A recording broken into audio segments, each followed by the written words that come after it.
Welcome back, fans, on the Larry Hembree pregame show. We're on our Where Are They Now segment, and I'm talking with Brian Canada in his home in Ottawa, Illinois. Brian, how are you this afternoon? I'm doing fine, Larry. Hey, Brian, you played basketball for Loogootee during some pretty incredible years. What was it like? Why don't you tell us the years you played, some of your players, and some stories you can reminisce about those days in Loogootee when, when we went to the Semi-State a couple times and state finals in there? Okay, well, Larry, I played from 1969 to 72, graduated in 72. My freshman year, we had Rex Sager and Cecil Truelove and Joe Lekumsky, Tony Smith and Paul Bruner, and myself were the main 5 or 6 players, with Denny Bauer, I think, coming off the bench quite a bit. Freshman year was a pretty good year. We did end up facing Loogootee St. John's in the sectional, and they had an undefeated season that year, you might recall. And I think they ended up beating us in the first game of the sectional by 6 or 8 points. But by and large, it was a fairly successful year for Loogootee High School. My sophomore year was our first year to consolidate with St. John's, and that brought good things to Loogootee community as well as to Loogootee High School, in that Jim Trout came over and played with us that year, the year that he won the Trester Award. We had a very, very good year. I think we ended up 24-4 that year, and had the remarkable opportunity to go to the state finals in Hinkle Fieldhouse. And as I mentioned, Jim won the Trester Award that year. It was just a fantastic, unbelievable year. A lot of good memories of that particular year, and the joy that it brought to the community of Loogootee. So it was just a great time. Well, I want to interrupt you there. Last week, you were the focus of our trivia quiz on our halftime show, and the question was, now, how many points did you score against Memorial down there in that Saturday afternoon game? Do you recall? Well, Larry, I believe if I recall, I think maybe it was 32 points. 32 points. Anyway, the trivia question, I think they used 33, but that's close enough. They said, what sophomore scored 32 or 3 points against Evansville Memorial, and, as Loogootee won in that afternoon game? And, of course, the phone lines lit up, and the first person in with the correct call was a fellow named Mike Taylor. But number 7 caller was a lady on the phone that was wondering if we had actually given away the pizza, and her name was Brian Canada's mom.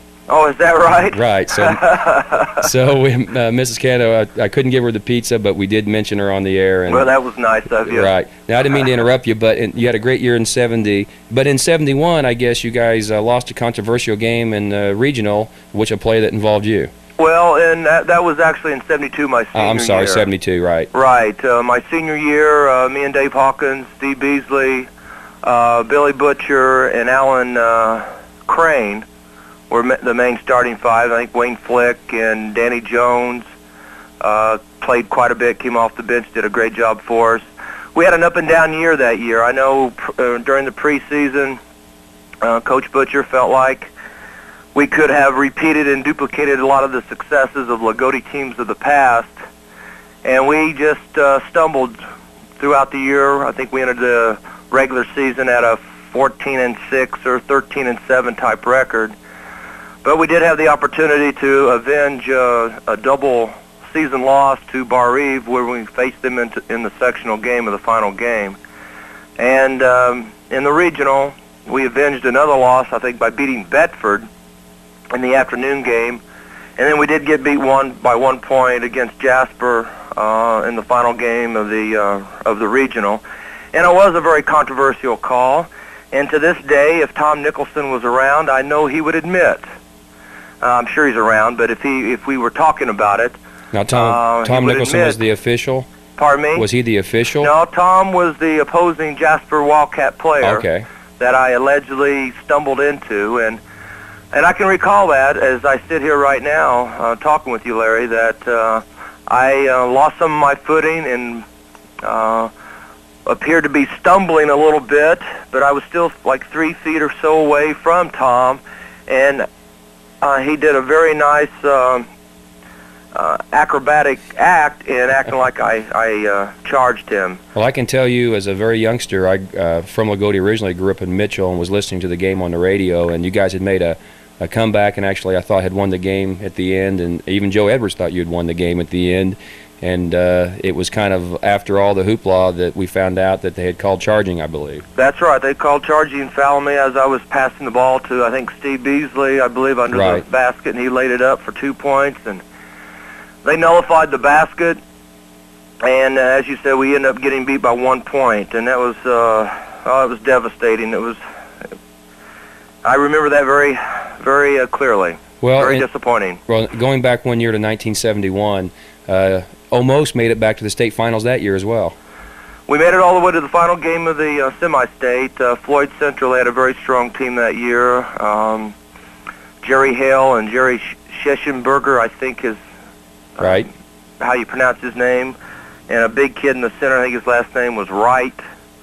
But they were very strong. I think they ended up beating us by 7, 8, 9 points. So we just ran out of gas. But Tony Smith and Paul Bruner and Denny Bauer were the main seniors on the team that year and did a great job in getting us down there. Well, another fact that I'm sure a lot of Loogootee fans know, but we'll repeat it, is that a distinction that you hold over any other ball player in Loogootee history is that you're our all-time leading scorer. Well, that is an honor and an award that I do hold. I think that is the only one there at Loogootee High School, but it means quite a bit to me in a sense of surpassing my all-time favorite player, and that would be Junior G. I idolized him as I was growing up, and just a phenomenal ball player. And so I was fortunate enough to play with the good players on the team. Coach Butcher allowed me to put the ball up at different times, so things worked out to where, surprisingly, even to this day, as far as the boys' school record, I do still have that school scoring record. Well, Brian, I can tell you that in the fans, you mentioned who you idolized, and a lot of young kids sitting in the fans when you played, it works its way up. Even myself living in Mitchell, my grandparents used to bring me down just so I could watch you play. My grandfather was always impressed the way you shot and followed through. And he'd make me sit at the top of the gym, and he'd say, now you watch Brian Cannon when he launches one of these 25-footers, how he follows through and holds his wrist out and down and watch that. So a lot of kids, including myself, you and Paul Bruner were my two heroes I watched, and didn't even attend Loogootee. So that tells you about the impact maybe of what Loogootee basketball is.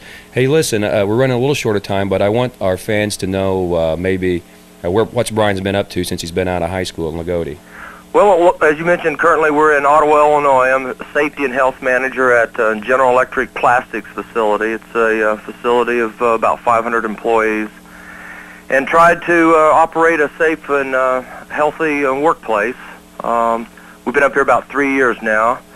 Our daughters will be starting Illinois State here in January. She's a sophomore in college, and our son is a senior, and his basketball season begins here next week. Unfortunately, he's had 2 finger surgeries, so he's going to be out for about 6 games.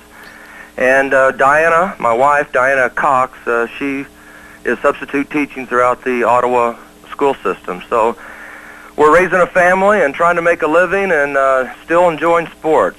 That's great. Now, there is you have a nephew that's playing varsity. He's been unfortunately on a 3-game suspension, but he gets back in action tonight.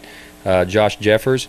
Yes, you bet, and hope to be able to make it down this year and watch him several games. Well, I can tell you from watching him in practice, he's a savvy ball player, and he's got a great shot, and I think Jack's pretty high on hoping that he'd come in and help the team this year. Yeah, well, hopefully he'll listen to Jack. Jack is a great man, a great coach, and cares a lot for the well-being of the kids. And as you know, as being kids, we sometimes don't make all the right decisions away from school, and we do have to pay the consequences. So hopefully Josh will sit down and think about it, and he'll have a great year and help the Loogootee team out this year.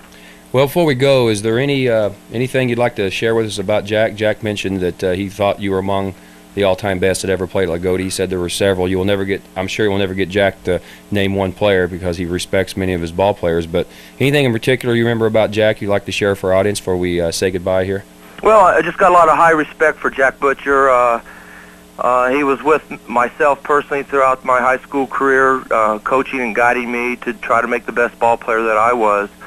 But one thing I recall, even prior to me playing, I was in the 8th grade, and we went down on the high school bus. It was the year Roger Wallman, Rex Strawn, Jim Nigg, they were playing. and always felt that this game, the basketball, was a game. And I know Rex Strawn had gotten, he fouled out by halftime. And Billy Harbison and I had walked down by the locker room, and we could hear the elevation of Jack's voice in there at that time, talking to Rex. And at that point in time, we realized that even though it was a game, it was a game to be played with discipline and a game with the intent to win. But I always remembered that. Kind of changed my outlook on Loogootee High School in terms of the intensity that Jack always brought to the coaching profession and to his players. So Jack was just a tremendous influence on me, and I still have a lot of respect for him, and I'm looking forward to him here in another year or two to surpass the all-time winning record in Indiana high school basketball. Well, I think you speak for a lot of former ball players and even the community. We're all looking forward to that. Brian, I greatly appreciate you taking the time out of your busy schedule to talk to us. I'm sure the fans are just want to hear. In fact, they have. You were a big request. People want to know about what Brian Cannon has been doing. Brian, I wish you the best of luck, you and your family and your son in this season, your daughter at Illinois State, and thanks for talking to us this evening. Larry, thank you for calling, and good luck to Loogootee this year. All right. See you around, buddy. Okay.